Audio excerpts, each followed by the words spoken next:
મુજબ મોજીનું ગુરુ ગવડાવતું હોય અને ખાસ અમને ગમતા ગીતો ગવાતા હોય એટલે અરે લાડલ ગાવે તારા ઘર વાળાને પછી ચોથી માળે ગરબું સુખ જોઈએ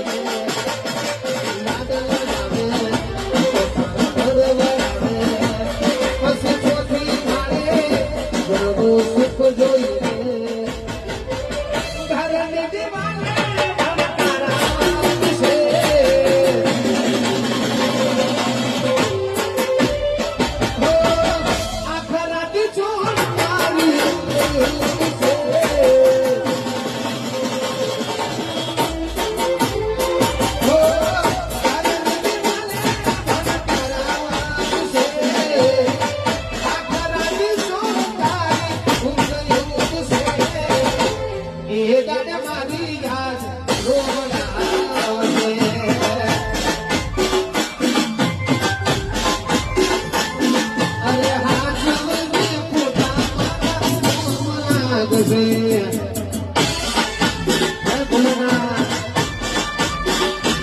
મારું ખોજી ગ્રુપ પડી હા